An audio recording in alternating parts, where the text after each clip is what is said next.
Olá, pessoal. Fala Pública Podcast. Tenho o prazer de receber aqui em nossos estúdios um grande profissional, um contador, um respectivo representante da categoria, que eu acho legal a gente conhecer. Flávio Poggian, nada mais é do que um jornalista, professor, pós-graduado em Administração Pública e Marketing. Olha o currículo, pessoal. Consultor credenciado do Sebrae. Atuou como subsecretário de Planejamento em Casimiro de Abreu, foi assessor de Planejamento e Controle em Rio das Ostras, conselheiro efetivo do CRC, olha isso, candidato a prefeito em Rio das Ostras e que hoje nos dá a honra de estar aqui no nosso estúdio. Flávio, seja muito bem-vindo ao Fala Pública Podcast. Nosso podcast está muito honrado em te receber aqui. Olá, Flávia. A honra é minha, né? A honra é minha. Eu agradeço o convite. É uma oportunidade tanta para mostrar, para dizer para as pessoas para que elas possam nos conhecer um pouco mais. E assim, só tenho a agradecer. Obrigado. Vamos falar de políticas públicas, que eu acho que você tem um know-how aí muito extenso, né, Flávio? Como é que você, dentro da tua trajetória, como é que você entrou para a política? Como é que você chegou nessa história toda aí para até lá em Rio das Ostras você ser candidato a prefeito? A política sempre teve no sangue, né? Desde criança, desde a época do Grêmio Estudantil, aquele período escolar, a gente sempre participou. Sempre esteve envolvido nos movimentos estudantis. Depois, quando eu comecei a trabalhar com a contabilidade, a gente fundou uma associação de profissionais de contabilidade. O nosso objetivo naquela época era chegar ao CRC. Imagina você que Rio das Ostras, há 30 anos atrás, era uma cidade que tinha 15 mil habitantes. Então, era uma cidade pequena. A Petrobras estava se instalando em Macaé naquela época. E a gente já tinha a visão de que aquela região ali ia crescer muito. E a gente precisava de representatividade. Você sabe que os contadores, eles são... nós somos um número bastante expressivo. Cerca de 50 mil profissionais no estado do Rio. Cerca de 600 mil no Brasil. 600 mil contadores no Brasil? No Brasil, é. Nossa. Somos uma categoria muito significativa, né? Importante. Importante. A gente costuma dizer que se o contador fizer greve de uma semana, o Brasil para. Com certeza. Diga lá o imposto de renda, né? Pois é, imagina. Diga lá o imposto de renda. E a partir daí a gente, com essa visão de que a região ia crescer bastante, mas com pouca representatividade, com pouca participação do conselho, que sempre ficava muito na capital, profissionais do interior ficavam um pouco à deriva. Então a gente começou, naquele momento, um movimento de aproximação do conselho, levar as coisas mais para o interior, porque tudo acontecia muito aqui na capital. E íamos trabalhando até que eu cheguei, então, a conselheiro, representando a minha região no ano de 2009 ou 2010. Olha quanto tempo, né? Permaneci lá por 6 anos. Temos algumas coisas muito interessantes. Eu participei, sabe a prestação de contas de campanha eleitoral? Necessário. Eu participei desse processo, de construção desse processo. Que legal, interessante isso, porque hoje você não faz nenhuma prestação sem um contador. Exatamente. Eleitoral, principalmente, né? Exatamente. Eu fui uma das pessoas que tive a oportunidade de ir para Brasília, para o Conselho Federal. Olha. Participar desse processo, dessa construção, porque foi um nicho de mercado importante que se abriu para o contador, né? Sim. Além da valorização por conta da responsabilidade que o profissional adquire nesse processo todo. E diga-se de passagem, Flávio, abrindo um parênteses aqui nessa tua fala, da importância do contador, que muitas pessoas, como eu brinquei no início, né, só pensam no contador, lá no imposto de renda, quando é época de declarar, né? Mas quem trabalha com a política, como a gente, quem trabalha no executivo, no legislativo, sabe da importância do profissional, principalmente quando você tem prestação de contas, né? Só isso, né? Prestação de contas, quando você é um gestor público. Exato. Tem que trabalhar a governança. Isso aí. Você tem que trabalhar a transparência. Isso tudo o contador sempre tem que estar presente. O contador sempre faz parte. Ainda que de forma muito discreta, né? Não aparecendo, mas ele está no backstage ali toda hora. A arrecadação, olha a importância que o contador tem no processo de arrecadação. Do município. Do município, do estado, do Brasil. Né?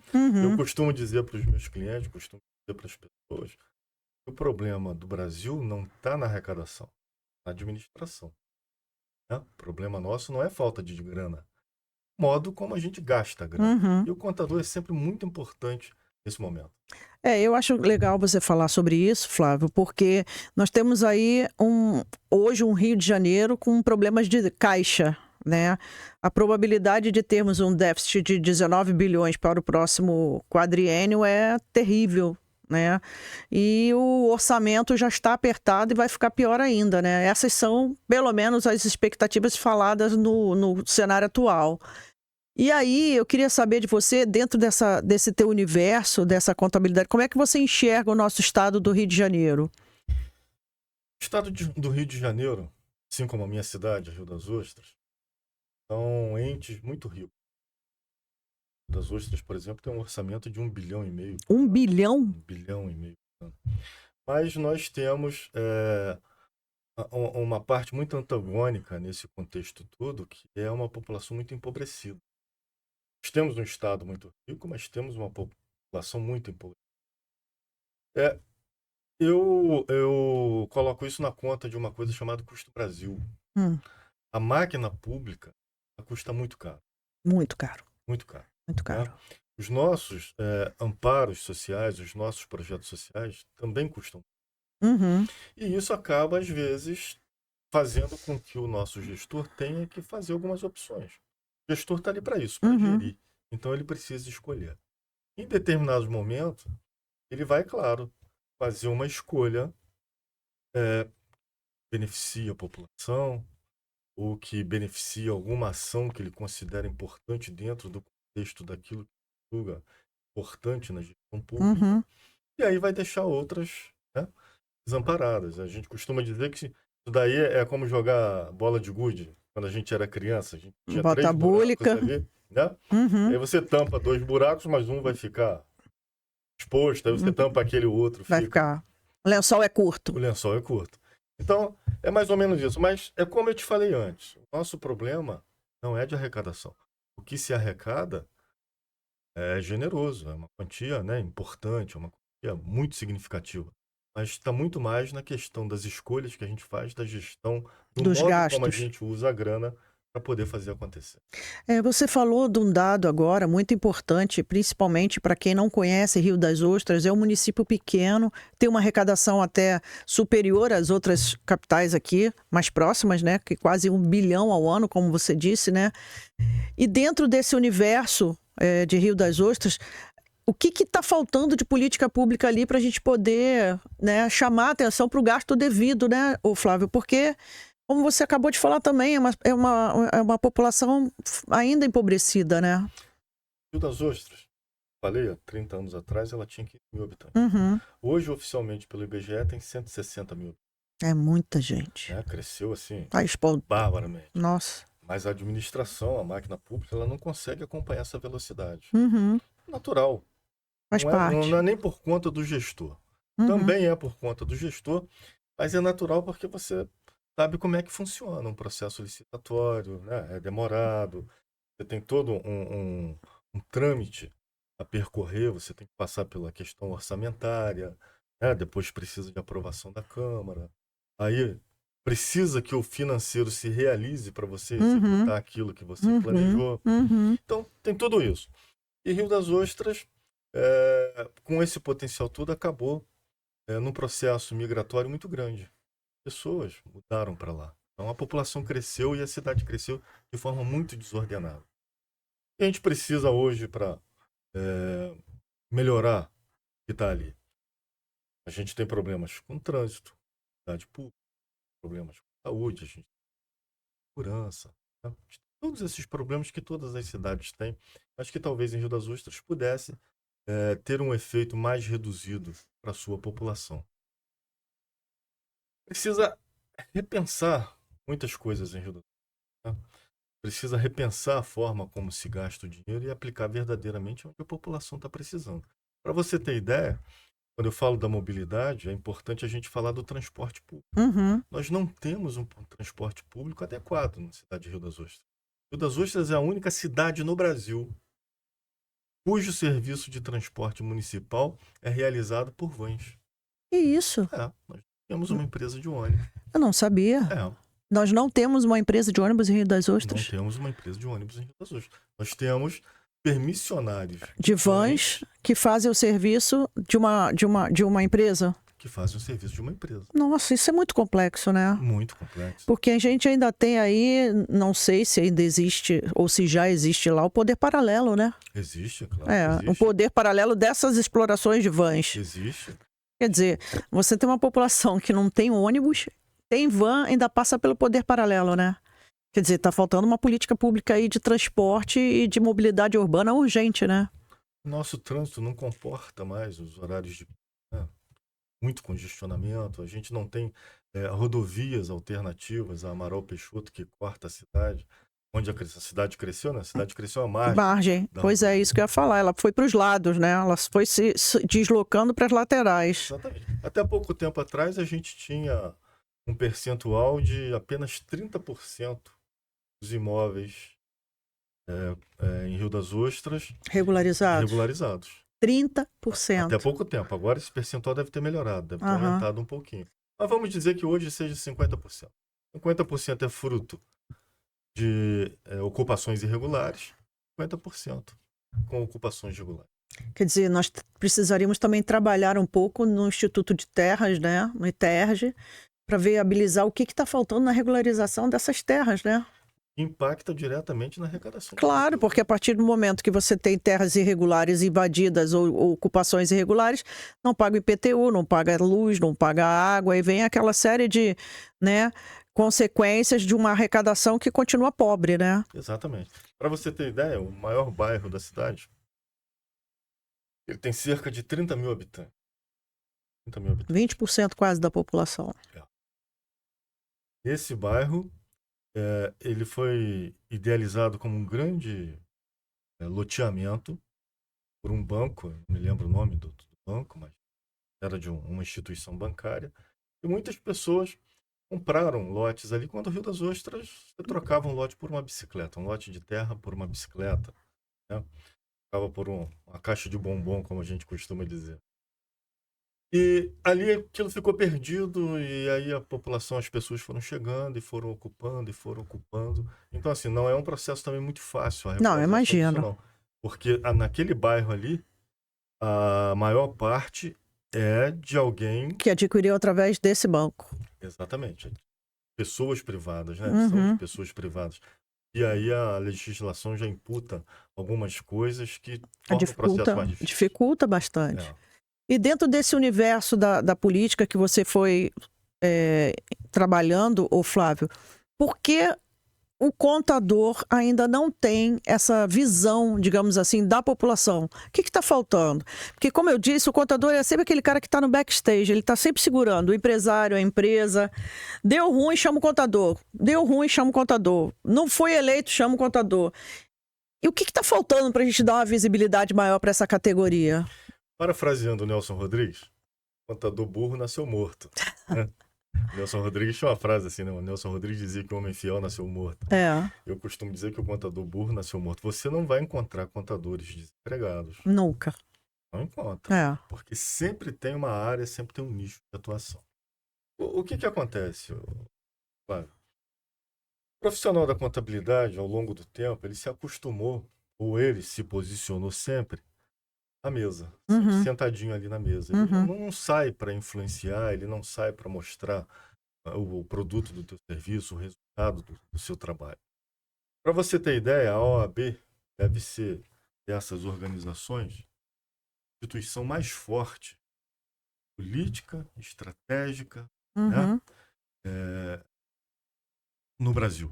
O Conselho de Contabilidade, que é dividido em Conselho Federal e Conselhos Regionais, cada estado tem o seu regional, a nossa opinião é hoje o segundo conselho mais forte do Brasil.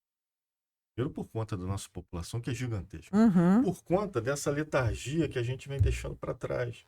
Há um tempo, já de algum tempo, esse período aí, a partir de 2010, 2005 mais ou menos, quando eu tive a oportunidade de participar, a gente começou a pensar o conselho de uma forma diferente. Fora da caixinha. Fora da caixinha. A gente não quer apenas uma instituição que simplesmente fiscalize o contador.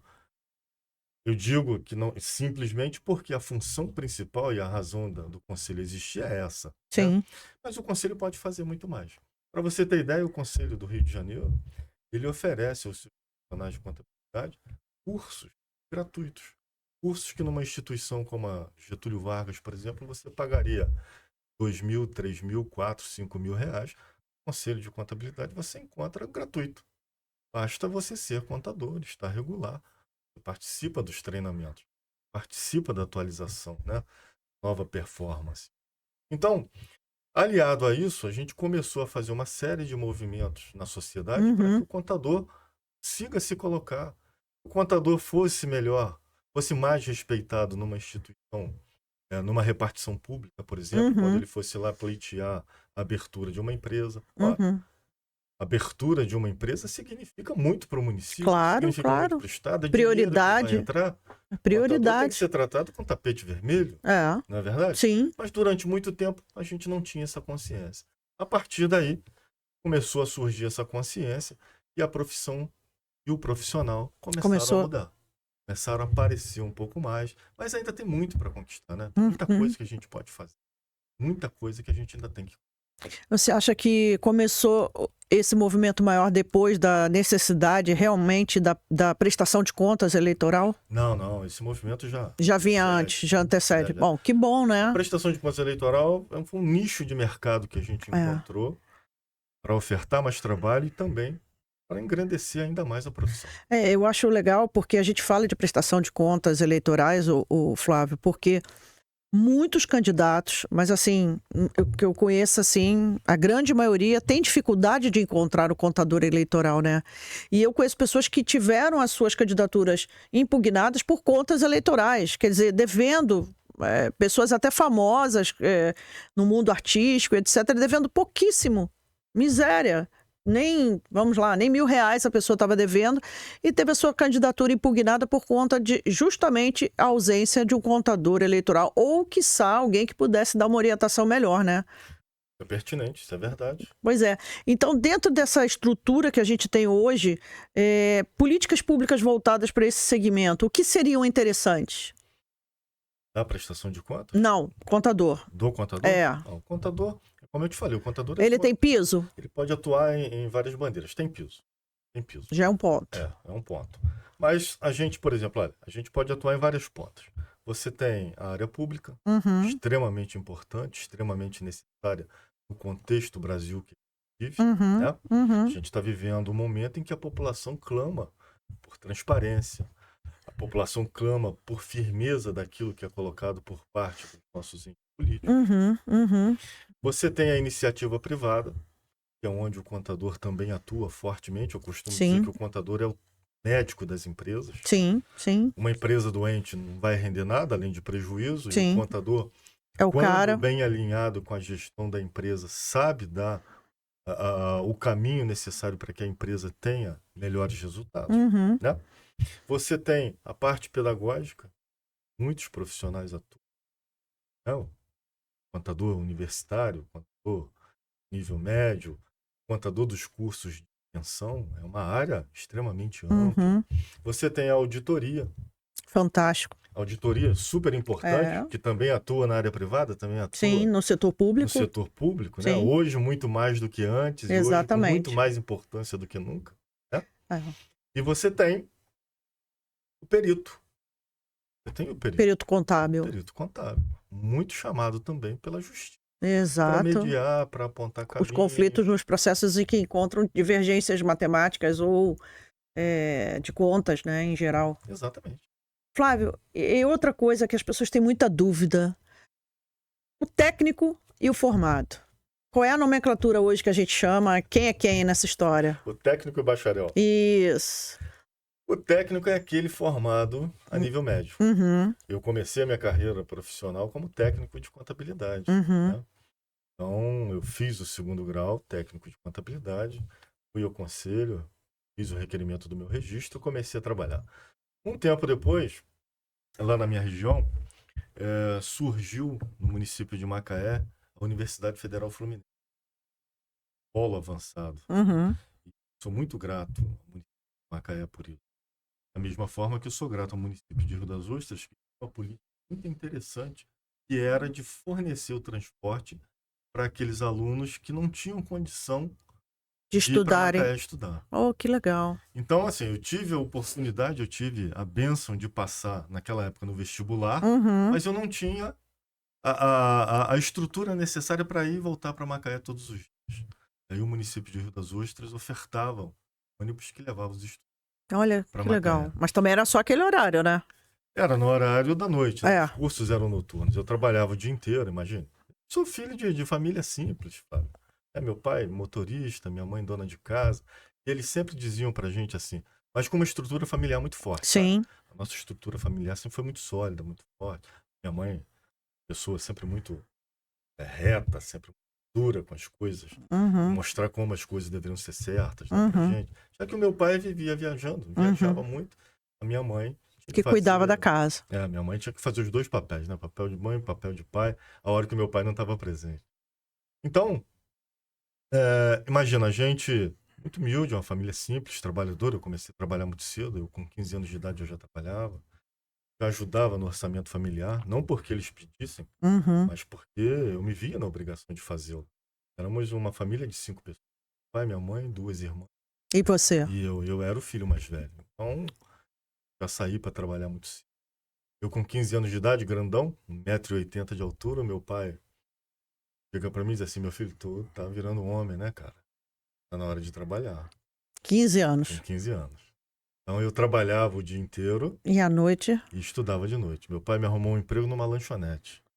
Trabalhava na lanchonete, eu fazia de tudo lá. Atendia, né, atendia no balcão, temperava frango, lavava banheiro, pintava, fazia de tudo. Nós trabalhava. Trabalhava, Isso é bom. ganhava o meu dinheiro Isso honestamente. aí. E de noite eu ia, então, pro ensino médio, pro colégio cenecista municipalizado, e lá eu fiz o meu curso técnico de contabilidade. Quando veio a Universidade Fluminense, eu passei no vestibular. Eram 40 vagas, eu fui o 38º aluno. Então foi uma festa. Mas mais difícil do que passar no vestibular foi concluir o curso. Trabalhando o dia todo, né, indo para Macaé, chegando tarde. Macaé, Rio das Ostras, quantos quilômetros? São cerca de 40 quilômetros. Né? 80 para o dia, né? Então era dia de chuva, dia de sol. Mais de uma noite hora. quente, noite fria, a gente tinha que estar ali presente, batalhando. E aí, com muita dificuldade, eu consegui concluir o curso, né? E daí, então, eu comecei a ter um pouco mais de amplitude na minha carreira. E essa é a diferença, né? Da faculdade de contabilidade para o técnico de contabilidade, né?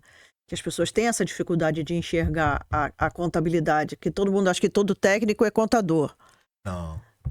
né?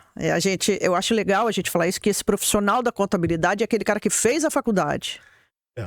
Assim, nós temos quase as mesmas prerrogativas. Uhum. O técnico, ele só não pode ser professor, ser auditor, vai poder ser perito, né? Uhum. Ele não pode exercer determinadas funções dentro da atividade. Mas para o escritório de contabilidade, para o atendimento da O técnico pequena pode. empresa, por exemplo, ele pode atuar com muita propriedade, Uhum, né? uhum. Muita propriedade. Eu conheço inúmeros profissionais que tiveram a sagacidade de fazer o técnico de contabilidade e o bacharelado em direito. Era um casamento muito eu legal. Eu conheço muitos colegas também que fizeram assim. Fizeram aí um casamento muito legal. Então, assim, é uma coisa referenda a outra, uma coisa respalda a outra, e eles caminham bem com isso. E dentro dessa perspectiva de mudança aí, da nova geração, né, de empregos, como é que o contador, a gente pode dizer que ele vai se encaixar aí nas próximas...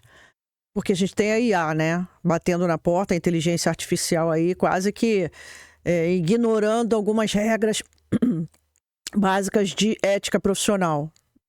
Como é que o contador se vê diante disso? Ele vai ter que se encaixar com a inteligência artificial? Como é que é isso? Você tem mais ou menos uma ideia? Sim.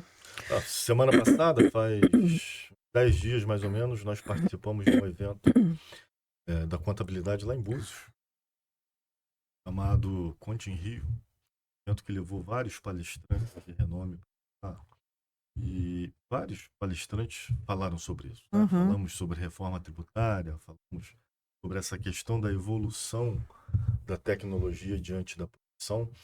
Eu considero que o profissional, ele vai, se ele souber fazer o caminho correto, ele vai e aproveitar de tudo isso. Por quê? Qual é a grande missão do contador? É gerar informações para que o gestor tome boas decisões. Uhum, À uhum, medida que o contador fica ali na frente do computador só fazendo lançamentos, ele tem pouco tempo para fazer análise. Ele uhum, é muito mais braçal do que intelectual. uhum, Então, com a inteligência artificial, essa parte braçal, ela vai praticamente ser toda realizada de maneira tecnológica, uhum. o que vai sobrar tempo para que o contador possa, então, fazer uma melhor análise das informações, um balanço que um bom instrumento patrimonial possa gerar. Eu acho legal você trazer essa fala, o Flávio, pelo seguinte, a gente vê análises aí futuras de profissionais, né, que podem desaparecer e etc. Podem ser especulações, é claro, mas a gente tem que tomar o cuidado também de enfatizar do que a gente vai precisar para alimentar essas inteligências artificiais, né? Então, nós somos os verdadeiros alimentadores dessas informações. E você traz um dado importante justamente sobre isso, porque o contador ele não vai desaparecer nunca, ele vai ser sempre necessário. Pelo contrário, eu acho que ele vai ser cada vez mais importante nesse Então, processo. eu acho até também que ele deverá ser importante, por quê? Porque sairá dele a informação mais positivada, a informação mais fiel daquilo que se está trabalhando dentro de uma empresa.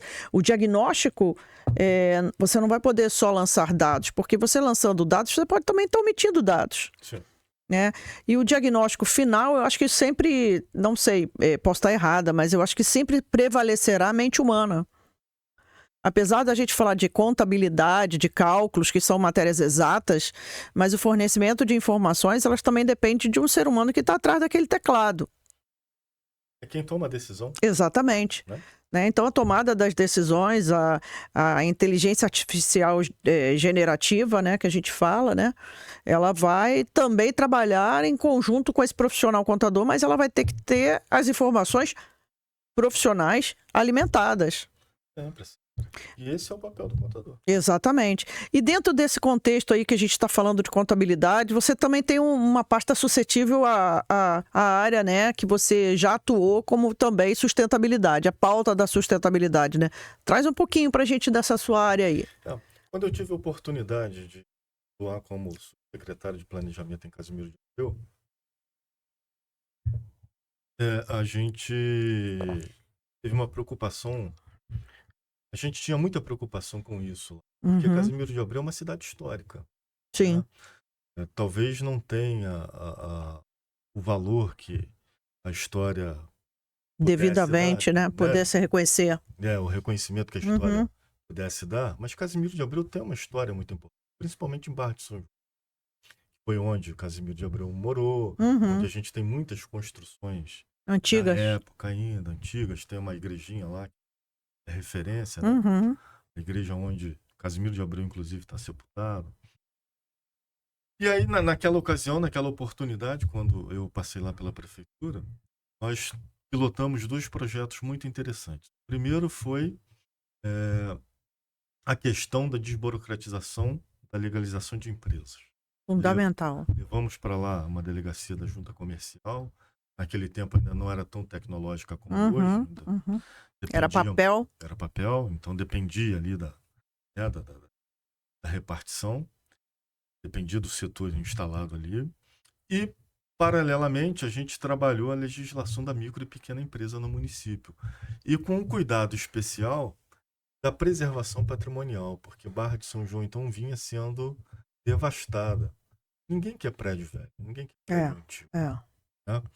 Então, a gente, dentro daquela legislação, a gente considerou, fez algumas... apontou algumas situações e fez algumas considerações que ajudam nessa questão da preservação do patrimônio histórico de Barra de São João, que é uma situação extremamente importante para a sustentabilidade do lugar. Veja que nós temos um rio maravilhoso, que é o Rio São João, que deságua no mar, né? Ali bem na divisa, de um lado é Cabo Frio, do outro lado é Casimiro, um lugar lindíssimo, paradisíaco, mas que vinha sendo muito destruído, muito depredado, por conta de uma legislação completamente omissa.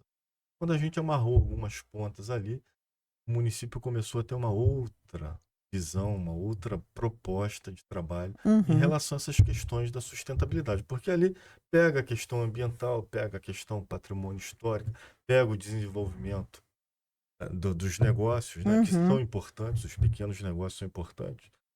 Estudos aí do Sebrae mostram que a cada 10 empregos, 7 são gerados pela micro e pequena empresa.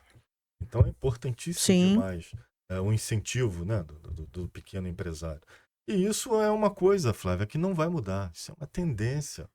Né? Isso é uma tendência. Cada vez a gente tem percebido que cada vez mais o próprio cidadão ele tem trabalhado por conta própria, ele tem Investido em si. em si, ele É. quer ser autônomo, ele quer ser Uhum. dono do seu horário, dono Uhum. do seu próprio nariz. Né? Então, com isso, a gente conseguiu fazer um projeto bem bacana, amarrar uma situação bem legal. Em Casimiro de Abreu. Casimiro de Abreu.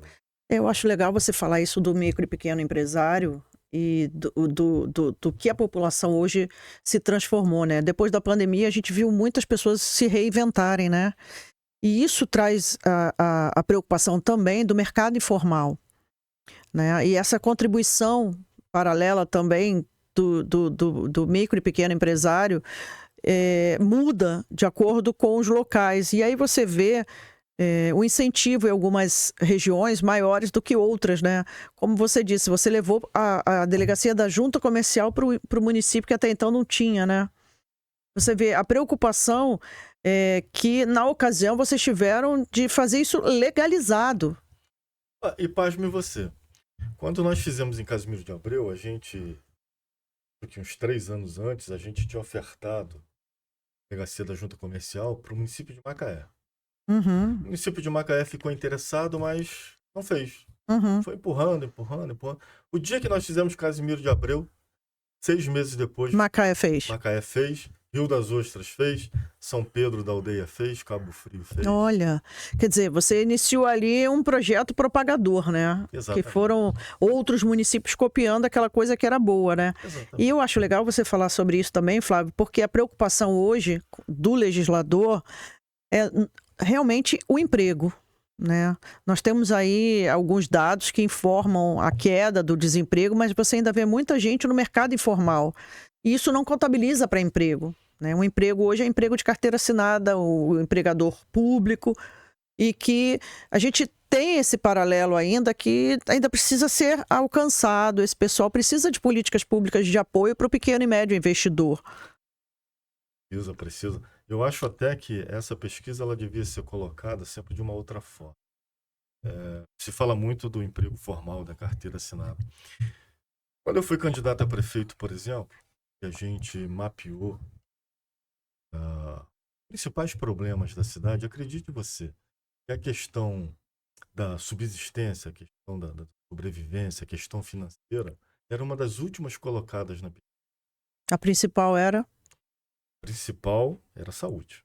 Olha. Acesso à saúde. Mas o trabalho, a renda, não era preocupação da população. Era com a saúde. Era com a saúde. Então, por que eu falo isso?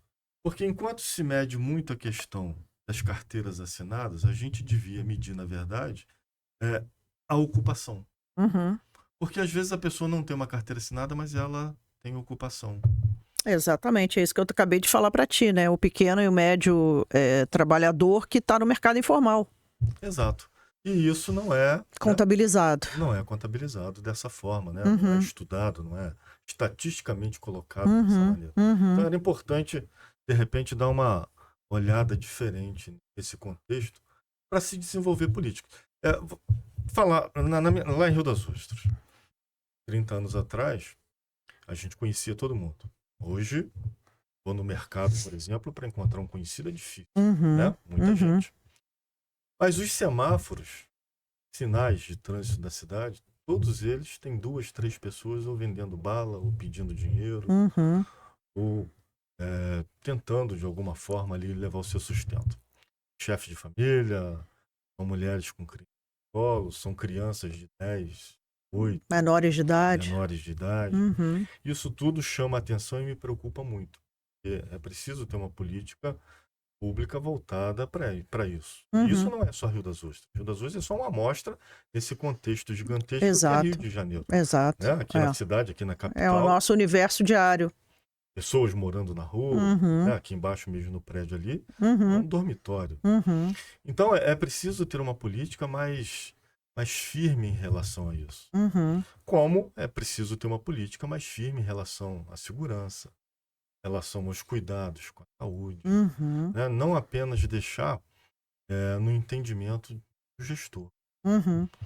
Eu acho que o legislativo aí tem um papel importantíssimo, Sem o dúvida. de apontar e afunilar esses caminhos para que a coisa de fato possa acontecer em favor Exatamente. né? Eu acho que principalmente quando a gente tem aí a preocupação do legislador com essas políticas públicas de habitação, segurança, educação, transporte, mobilidade urbana, eu acho que quando a gente tem um legislador voltado para essas pautas, já é um bom sinal. Né? E principalmente quando ele está imbuído de cada uma dessas categorias no conhecimento do que pode ser feito, porque legislador, ele legisla, como o próprio nome está dizendo. Ele é um fiscal do executivo. Mas e o executivo? O que a gente pode levar para o executivo dessas propostas, né? Eu acho legal você falar sobre isso, Flávio, porque muitas pessoas entendem que o legislador, o ocupante do cargo eletivo, ele tem essa capacidade. Não tem, né? Você já esteve no cargo do executivo e você sabe dizer isso, né? Olha, o que eu penso a respeito? O legislativo ele pode ser o fiscalizador, mas ele deve também ser o conselheiro. Né? Uhum. Então, o executivo, esse caminho não é bom. E se a gente fizesse o caminho por aqui? Né? Uma pauta do diálogo, né? Eu acho que o caminho do equilíbrio é o melhor caminho para todo Sem mundo. dúvida. Não adianta a gente ser extremo. Uhum, Uma coisa uhum. não pode ser tiro, porrada e bomba o tempo todo. Difícil. Uma hora tem que ser Alguém tem que ceder. exato. Nossa família é assim, né? Dentro de casa é assim. Alguém tem que ceder. Quantas vezes eu queria sair, queria ir ao cinema, minha filha mais velha, por exemplo, não gosta de filme brasileiro. Ah, não vou assistir aquele filme, não, porque aquele filme é brasileiro, eu não gosto do cinema brasileiro. Então a gente cede, então tá bom, não vamos ver um filme brasileiro, vamos ver um outro filme, escolhe aí um outro filme, vamos ver outro. Então eu acho que o caminho da conciliação, o caminho do equilíbrio, é sempre o melhor caminho para tudo na vida. Sem dúvida, sem dúvida. Hoje você está com um escritório de contabilidade Sim, eu sou contador há 30 anos em Rio das Ostras, né? Você atua lá naquela região. Sim. E se alguém precisar da contabilidade, vocês... Hoje em dia é tudo online, né? Muita coisa online. Vocês Vou têm que... dizer tudo porque, de repente, um encontro, uma reunião, o empresário sempre gosta que a gente Exatamente. esteja lá presencialmente. Mas eu acho legal que você tenha essa experiência fora da contabilidade, né? O seu escritório é contábil, mas você tem essa experiência do executivo que você já desempenhou, né? Assim. Como subsecretário É uma lá. coisa que eu gosto. Né? Assim como ter tido a experiência de ter sido professor por algumas ocasiões. É uma experiência. Selecionou o quê? Matemática? Poderia ser a matemática, né? É uma experiência muito interessante você poder compartilhar aquilo que você aprendeu. Eu acho legal. Sabe. E o professor nada mais é do que aquela pessoa, aquele instrumento que está sempre compartilhando conhecimento, né? Exato. Eu acho que a gente tem que pautar por aí. E dentro do estado do Rio de Janeiro, o Flávio, o que você vislumbra aí que a gente possa investir numa melhoria para o contador? Olha, o estado do Rio de Janeiro é um estado, como eu falei anteriormente, muito um estado de muitas oportunidades. Né? Se você pegar o extremo, o noroeste do Rio de Janeiro, por exemplo, você vai encontrar ali um leque de atuações muito favoráveis para o contador. O negócio, petróleo, né? Comércio de maneira geral, a área pública, que as prefeituras precisam de bons profissionais. Se a gente for para o sul do estado, a gente vai encontrar outras oportunidades. Tem ali uma questão de turismo também muito forte. Elevada, né? Muito elevado. Né? A gente tem também agronegócio. Então a gente tem, para todo lugar que a gente olha no Rio de Janeiro, a gente tem oportunidade.